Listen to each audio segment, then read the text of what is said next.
Gladio, do it! You're out! Nice work, Gladio.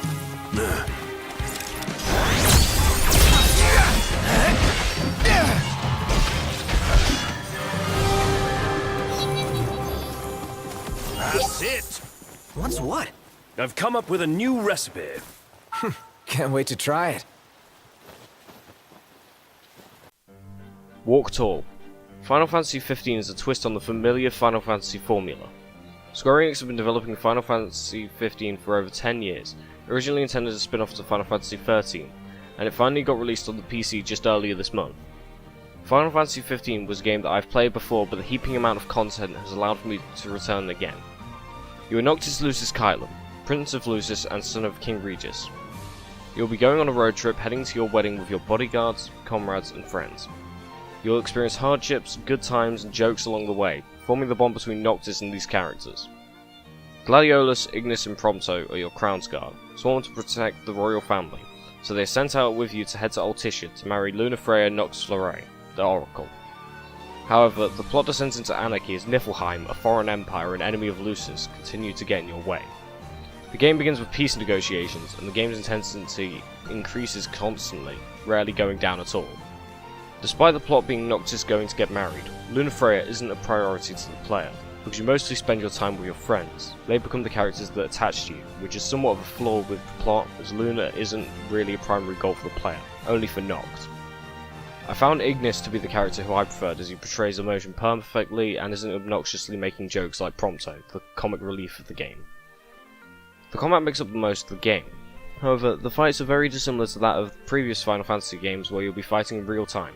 It is akin to that of Kingdom Hearts, where you'll be holding a button as you chain combos, use magic, dodge enemies, and warp, an ability exclusive to the royal family and the Kingsclave, whom Regis gave his power to. This allows you to throw your weapon to teleport into enemies, dealing more damage and allowing you to hit more targets. Let yourself get pulled in! Well.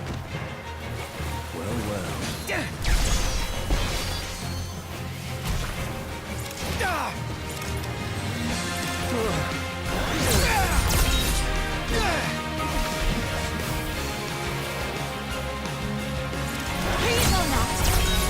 Hey, thanks.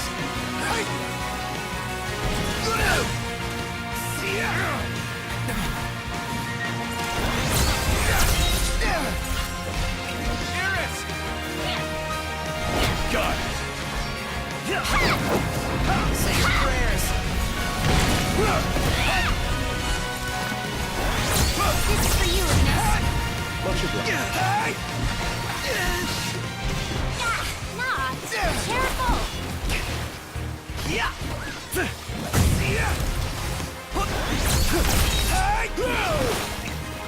Poncho, you're up!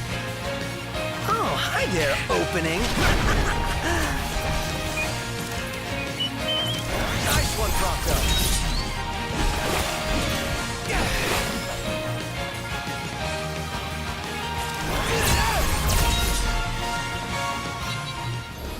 Eurus, you okay? From leveling, you will gain abilities to help you in combat by buffing stats, providing new abilities and link attacks, which happen by a meter build-up or by flanking enemies and hitting their blind side. These ascension points can also be used on skills that give you more ascension points, allowing players to think long term. However, there is a beauty to the combat in this game. The graphics are astonishingly good, which the Luminous engine is all to thank for that. It is the best looking version of the game, and with powerful enough hardware you can run the game at 4K 60 FPS.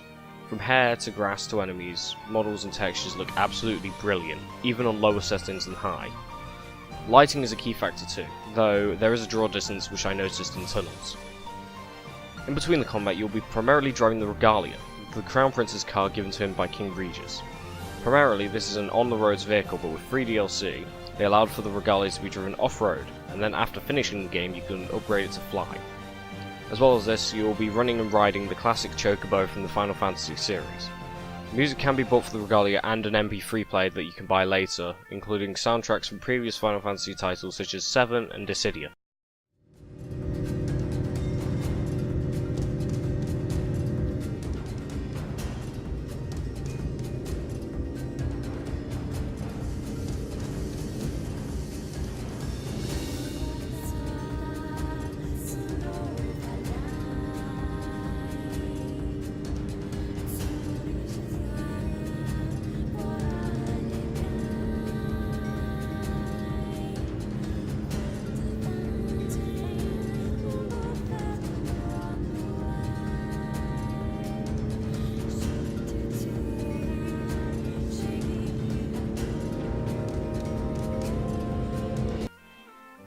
The soundtrack to the game is absolutely astonishing and provides an epic score for hunting down demons, monsters, and journeying on the road.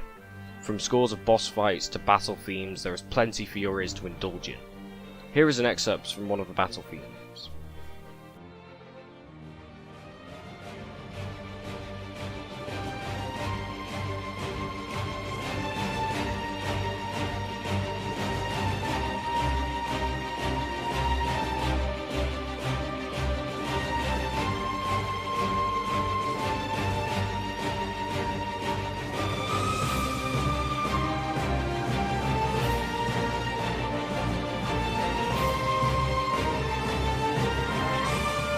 The open world is an interesting one as it becomes far more open the more you play. You'll start in a small section around Hammerhead and the entrance to Insomnia, but the further you progress you will be able to explore more of Eos. It will be harder at first with a less upgraded Regalia and the demons coming out at night, but you'll be able to get past that later on in the game with side missions providing you with upgrades. You can also undertake various activities around these regions.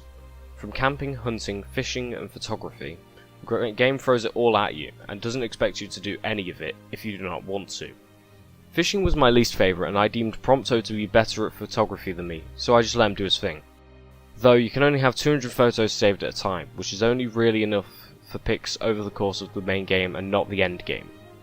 Camping is a necessity for a buff given by Ignis's cooking, and hunting provides you with hunting XP and bounty rewards. None of these are necessary, but they can make the game a fair bit easier. One useful side activity is heading to Royal Tombs, allowing you to build up your Royal Armature, making your limit break ability far more powerful and providing you with stronger weapons.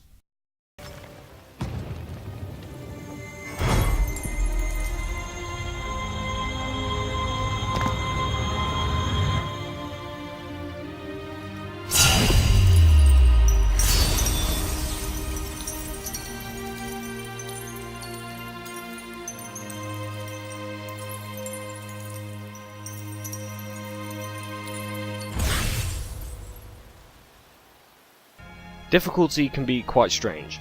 It only has an easy and a normal difficulty, and generally I found myself blitzing through the normal difficulty, though the end few chapters are fairly challenging, which is what I'd have wanted the game's difficulty to be like through most of it. I was popping potions, using my tactical menu far more often. However, I rarely had to use a Phoenix down, unlike when I played Final Fantasy VII. Now saying all this, I have already finished Final Fantasy 15 before. I already knew the ending of the game coming into the PC release. The reason why I repurchased this title was for the DLC that I had not played, such as Episode Gladiolus, Episode Ignis, and Comrades. I'll do a video on these when I've played through all the episodes and played more Comrades.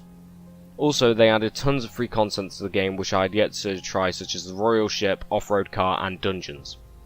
However, when the PC release came out, the console ports got a Royal Edition, which was exactly the same version, just running on a console. This came with new additions to Chapter 14, first person mode, and new dungeons, which I plan on doing a lot of these.